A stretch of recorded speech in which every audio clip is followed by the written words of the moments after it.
नमस्कार दोस्तों, स्वागत है आपका मेरे चैनल कॉमिक्स लाइफ में। शुरू करते हैं राज कॉमिक्स की एक और मजेदार कॉमिक्स, जालिम शहजादी।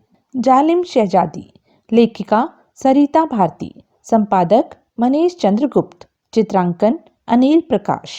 चीन और तुर्किस्तान की सरहद पर कैमूर नाम का एक शहर था। वहां का बादशाह बहुत ही रहमदिल और नेक इंसान था।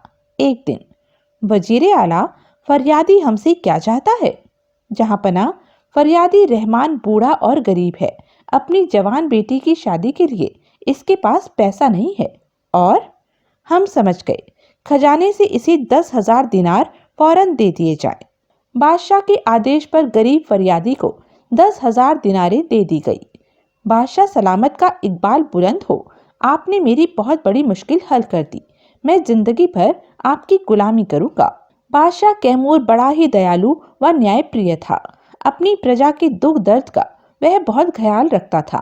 दरबार से जब बादशाह अपने हरम में पहुंचा तो सब कुछ जानकर बेगम ने उसे आड़े हाथों लिया। आप भी कमाल करते हैं, दूसरों की बेटियों की शादी कराते फिरते हैं और अपनी बेटी का जरा भी ख्याल नहीं है आपको।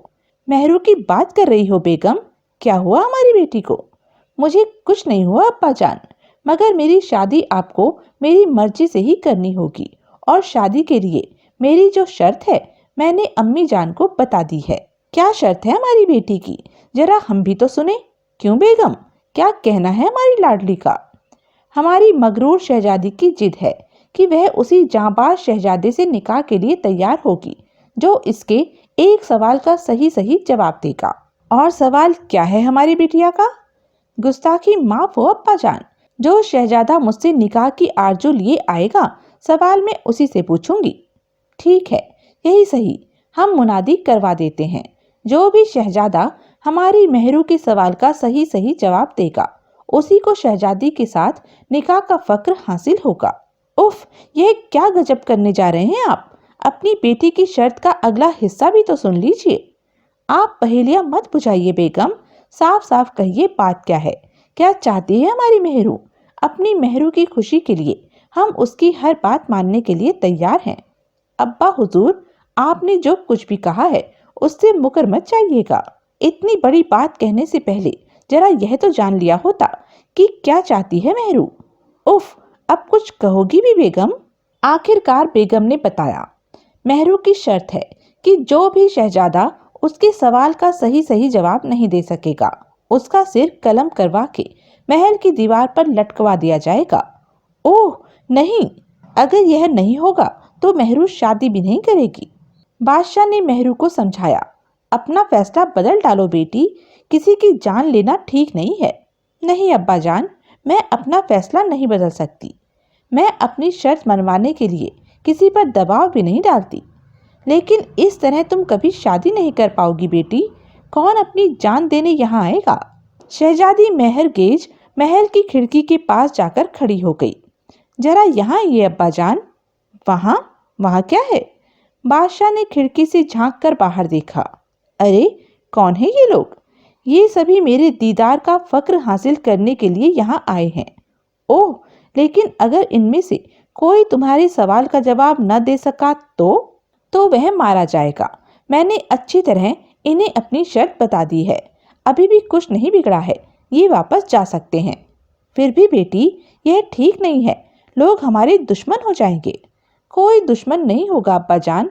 हर खूबसूरत चीज को पाने के लिए हजारों साल से बहादुर लोग अपनी जिंदगियों को दांव पर लगाते आए हैं। मैं खुदा से दुआ करूंगा बेटी कि पहला नौजवान ही तुम्हारे सवाल का जवाब दे दे।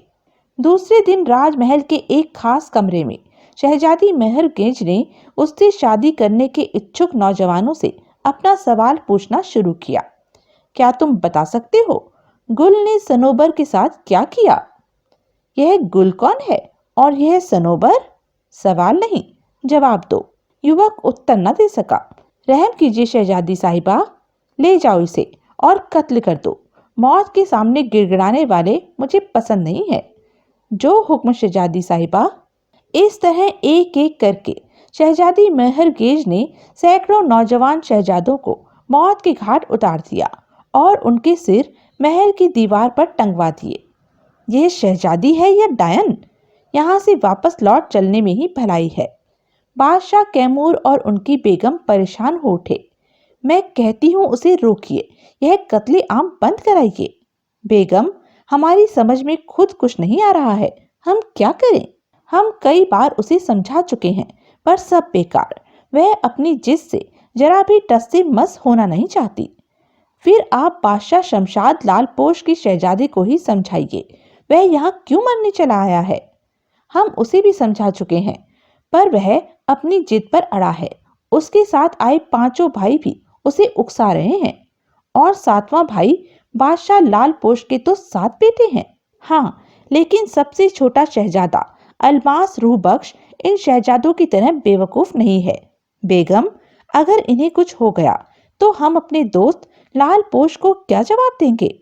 जवाब हम नहीं, वही देंगे। वे हमारी रियासत की ईंट से ईंट बजा देंगे। दूसरी ओर शाही बगीचे में एक दूसरा ही गुल खिल रहा था। हमारा भेद नहीं खुलना चाहिए मेहरू। नहीं खुलेगा मेरे सरताज। उधर शाही मेहमान खाने में बादशाह लाल पोश के शहजादों ने अपने बड़े भाई को सजाया। वाह बड़े भैया, बिल्कुल दूल्हा लग रहे हो। वो तो ठीक है भाई, पर कुछ पता चला कि शहजादी सवाल क्या पूछती है? नहीं, जो सवाल का जवाब नहीं दे पाता वह कभी बाहर नहीं आ पाता। मेरे ख्याल से वापस अपने वतन चलना चाहिए। नहीं भाई, तुम क्या पीठ दिखाकर भागोगे? चलो ना भाईजान, वक्त हो गया है। थोड़ी देर बाद तुर्किस्तान की सबसे खूबसूरत शहजादी हमारी भाभी बन जाएगी। उस वक्त बड़े भैया हमें याद भी नहीं करेंगे। मेहरगेज ने लाल पोश के बड़े बेटे से भी वही प्रश्न किया। बताओ शहजादे, गुल ने सनोबर के साथ क्या किया? दोनों ने मिलकर तिजारत की होगी। बेवकूफ! सिपाहियों, रहम कीजिए शहजादी साहिबा, मैं अपने वतन लौट जाऊंगा। हुक्म शहजादी साहिबा, ले जाओ इसे और गर्दन उड़ा दो। फिर एक एक करके बादशाह लाल पोश के 6 बड़े शहजादे अपनी गर्दन धड़ से अलग करवा बैठे। तो यह खबर शहंशाह शमशाद लाल पोश को भी मिली और वह आपे से बाहर हो उठे। उस मगरूर शहजादी की यह हिम्मत! हम कैमूर रियासत को धूल में मिला देंगे। अब्बा हुजूर, अपने भाइयों की मौत का बदला लेने के लिए हम जाएंगे। अब्बा हुजूर, हम पर भरोसा कीजिए, वह मगरूर शहजादी हमें नहीं हरा पाएगी। हमारा दिल तुम्हें भेजने की इजाजत नहीं देता बेटे, लेकिन हमें उस मगरूर शहजादी का गुरूर से तना सिर आपके कदमों में झुकाना है। अपने मरहूम भाइयों का सिर कलम किए जाने का इंतकाम लेना है। हम जरूर जाएंगे अब्बा हुजूर। ठीक है बेटे, अगर तुम भी हार कर अपनी गर्दन कटा बैठे तो हम खुदकुशी कर लेंगे। एक तेज घोड़े पर सवार होकर अलमास शाह कैमूर के महल के बाहर पहुंचा। दीवार पर टंगे सैकड़ों सिरों में अपने भाइयों के सिर देखकर अलमास की आंखें भर आई। जिसने तुम सबकी यह हालत की है भाईजान, मैं उसकी इससे भी बुरी हालत करूंगा। अलमास सीधे महल में न जाकर शहर में एक अजनबी बूढ़े के घर पहुंचा। बाबा, इस मुल्क में हम परदेसी हैं, कुछ दिन यहाँ ठहरना चाहते हैं। आप क्या किसान हैं? नहीं बेटा, मैं राजमहल का माली था, पर अब मेरी बेटी मेरी जगह काम करती है। ओह, हमारा नाम अलमास है। बाबा, यहाँ हमें कहीं ठहरने की जगह मिलेगी? क्यों नहीं बेटा, यहीं रहो। हम गरीब जरूर हैं, मगर तुम्हारी खिदमत में कोई कसर नहीं छोड़ेंगे बेटा। राजमहल में राजकुमारी मेहरू की खिदमत करने वाली कनीज हुस्ना उस रात जब अपने घर लौटी तो, अब्बा जानी, यह कौन है? धीरे बोल, बेचारा परदेसी है, थक कर गहरी नींद सो रहा है। उफ, कौन है यह परदेसी? इतना खूबसूरत नौजवान? हुस्ना चटाई बिछाकर लेट गई, पर उसकी आंखों में नींद नहीं थी। क्या यह भी शहजादी से शादी करने आया है? यह कमबख्त शहजादी उस जादूगर हबशी के लिए न जाने कितनी हसीन जिंदगियां खत्म कर देगी। सुबह अलमास अपने सामने एक खूबसूरत लड़की को देखकर चौंक पड़ा। यह मेरी बेटी हुस्ना है अलमास, महल में शहजादी के साथ रहती है। सलाम परदेसी। सलाम। रात में आप कब आई, हमें पता ही नहीं चला। आप गहरी नींद में सोए थे। हाँ शायद, वरना आपको जमीन पर न सोना पड़ता। मैंने ही जगाने से मना कर दिया था। तकल्लुफ छोड़िए, मेरा नाम हुस्ना है, मैं गुलाम हूँ, और आप मेहमान। ऐसा ना कहिए, आप हमारी मेजबान हैं। हम आपकी मेहमान नवाजी का तहे दिल से शुक्रिया अदा करते हैं। बरखुरदार, तुम तो बड़ी अच्छी जुबान बोलते हो। हुस्ना बेटी, मेहमान को कोई तकलीफ ना हो। नहीं होगी अब्बा जान, अब मैं जाऊं? हुस्ना के काम पर जाने के बाद अलमास शहर घूमने निकल गया, पर कहीं भी उसे शहजादी का सवाल मालूम नहीं हो सका। अब क्या करना चाहिए, यह कैसे पता चले कि शहजादी का सवाल क्या है? धीरे धीरे हुस्ना के यहाँ रहते हुए अलमास को कई दिन बीत गए। एक दिन, अरे आज तो तुम बहुत जल्दी आ गई, अभी तो रात भी नहीं हुई। हाँ, मुझे लगा कि मेहमान घर पर भूखा बैठा होगा। तुम्हें हमारा इतना ख्याल है हुस्ना।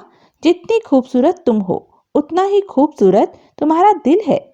मेहमान की खिदमत करना हमारा फर्ज है। फिर अपने मेहमान को किसी दिन राजमहल भी तो दिखाओ। इसमें क्या मुश्किल है?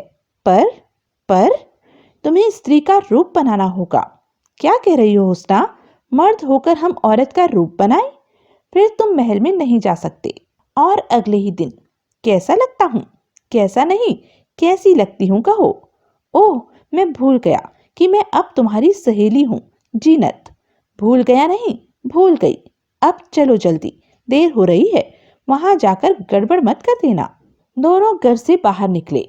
तभी, अरे यह कौन है बेटी? अलमास कहाँ है? क्या अभी तक सो रहा है? नहीं, वे घूमने गए हैं। यह मेरी सहेली जीनत है। अब कोई खतरा नहीं। अब्बा जानी ने भी तुम्हें नहीं पहचाना, और अगर महल में किसी ने पहचान लिया तो? कोई नहीं पहचानेगा। अलबत्ता किसी मर्द की निगाह पड़ गई तो जरूर तुम्हें उठा कर ले जाएगा। बाप रे! राजमहल की जनानी ड्योटी में। आदाब बजा लाती हूँ शहजादी साहिबा। यह मेरी बहन जीनत है, मुझसे मिलने आई हुई है। आओ, हमें खुशी हुई तुमसे मिलकर। तुम्हारी यह बहन बहुत सुंदर है हुस्ना। जी, बहुत सुंदर है। वाकई शहजादी बला की खूबसूरत है। हुस्ना ने अलमास को कोहनी मारी। जीनत बहन, शहजादी साहिबा को सलाम करो। हाँ, आदाब शहजादी साहिबा। माफी चाहती हूँ, आपकी खूबसूरती देखकर मैं ठगी सी रह गई थी। हुस्ना, हम तुम्हारी बहन से खुश हुए। इसे महल दिखाओ। उस दिन अलमास ने नारी वेश में चोरी छिपे शहजादी मेहरगेज द्वारा कुछ बदनसीब शहजादों से वही सवाल पूछा जाते देखा, और फिर उत्तर न दे पाने पर उनके सिर धड़ से जुदा होते हुए भी देखे। रात को हुस्ना के साथ वह उसके घर लौटा। तो तुम लौट आई बेटी, लेकिन यह अलमास बिना बताए कहाँ चला गया? अब्बा जानी, आप भी धोखा खा गए। ये कौन है? क्या? अलमास ने औरतों के कपड़े उतार फेंके। उफ, अलमास, यह तुम हो? जी चचा जान, महल देखने की ख्वाहिश पैदा हुई थी दिल में, लेकिन औरतों के कपड़े पहनना भी कितनी मुसीबत का काम है। थोड़ी देर बाद हुस्ना खाना बनाने रसोई घर में पहुंच गई तो अलमास भी कपड़े बदल रसोई घर में पहुंच गया और बोला, हुस्ना, शहजादी के उस झूठे सवाल के बारे में तुम्हारा क्या ख्याल है? सवाल झूठा नहीं है, लेकिन लगता है शहजादी के रूप का जादू तुम पर भी चल गया है। रो रही है पगली? मैं तो शहजादी का जुल्म खत्म करना चाहता हूँ। मोहब्बत तो मैं तुझसे करता हूँ। हुस्ना रोते रोते अलमास के गले लग गई। पगली, आंसू पोंछ ले। ऐसी जालिम औरत से अलमास कभी मोहब्बत नहीं कर सकता, जिसके सिर पर मेरे 6 भाइयों की हत्या का खून हो। कौन हो तुम? तुम्हारे 6 भाई? हाँ, मेरे 6 भाई शहजादी से शादी करने की आरजू में एक के बाद एक कत्ल हो गए, और मैं बादशाह लाल पोश का सबसे छोटा बेटा अलमास हूँ। तभी बूढ़ा माली भीतर आया। हम लोग बहुत गरीब है बेटा, मैंने तुम्हारी बातें सुन ली हैं। मेरी बेटी तुम्हारे लायक नहीं है। नहीं चचा जान, मैं शादी हुस्ना से ही करूंगा। शहजादी से तो मैं बदला लूंगा। उसी रात बूढ़े माली के सो जाने के बाद हुस्ना ने अलमास को धीरे से बताया, मेरे सरताज, पूरी बात तो मैं नहीं जानती, लेकिन एक हबशी शहर वाकाफ से आकर शहजादी मेहरगेज के पास छिपा है। उसकी आंखों में गजब का जादू है। उसी ने शहजादी को यह सवाल पूछने के लिए कहा है कि गुल ने सनोबर के साथ क्या किया। ओह, इसका मतलब है मुझे वाकाफ जाना होगा, शायद वहां कुछ पता चल सके। तो यह थी अब तक की कहानी। आगे की कहानी जानने के लिए बने रहें मेरे साथ और हाँ, मेरे चैनल को लाइक, शेयर और सब्सक्राइब करना ना भूलें और कमेंट करके ज़रूर बताएं कि यह वीडियो आपको कैसा लगा। धन्यवाद।